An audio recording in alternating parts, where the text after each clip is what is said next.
பிதா, குமாரன், பரிசுத்தாவியின் பேராலே ஆமென். கிறிஸ்துவுக்குள் மிகவும் பிரியமானவர்களே, இந்த நாளுக்கு இன்று தேவன் நமக்கு உணர்த்திய இறை வார்த்தை சங்கீதம் 66வது அதிகாரத்துல 5வது வசனம். தேவனுடைய செய்கைகளை வந்து பாருங்கள், அவர் மனு புத்திரிடத்தில் நடப்பிக்கும் கிரியைகளில் பயங்கரமானவர்.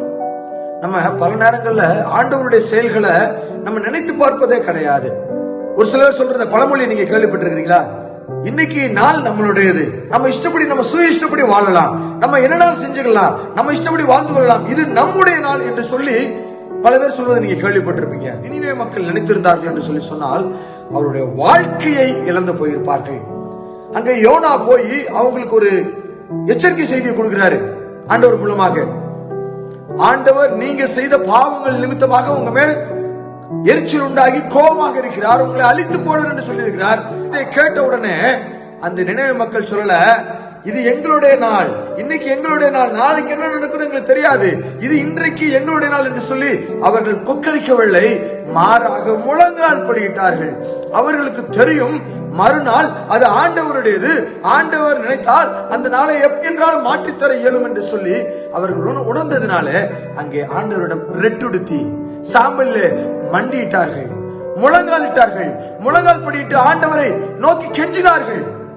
நாம் எவ்வாறாக இருக்கிறோம்? இது என்னுடைய நாள், என் இஷ்டப்படி வாழ்வேன், இது எனக்காக உண்டாக்கின நாள் என்று சொல்லி நான் ஆண்டவர் செய்த செயல்களை நினையாமல் என் இஷ்டப்படி வாழ்கிறேன். சிந்திக்க அழைக்கப்படுகிறோம். கிறிஸ்துவுக்குள் மிகவும் பிரியமானவர்களே, தேவனுடைய செய்கைகளை வந்து பாருங்கள் என்று சொல்லி அழகாக தாவீது குறிப்பிடுகிறார்.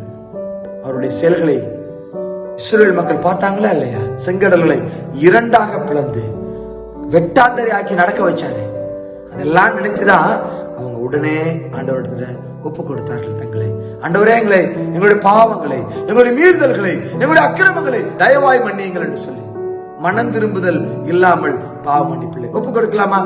நாம் மனம் திரும்புகின்ற பொழுது நாம் மறுரூபமாக்கப்படுவோம். மறுரூபமாக்கப்பட்டு ஆண்டவருடைய தயவினாலே தொடர்ந்து ஓடுவதற்கான பலனை ஒவ்வொரு நாளும் புதிதாக்கி நமக்கு தருவார். கர்த்தர் தாமே நம் அனைவரையும் ஆசீர்வதித்து பாதத்தில் காத்துக் கொள்வாராக. ஆமென். God bless you.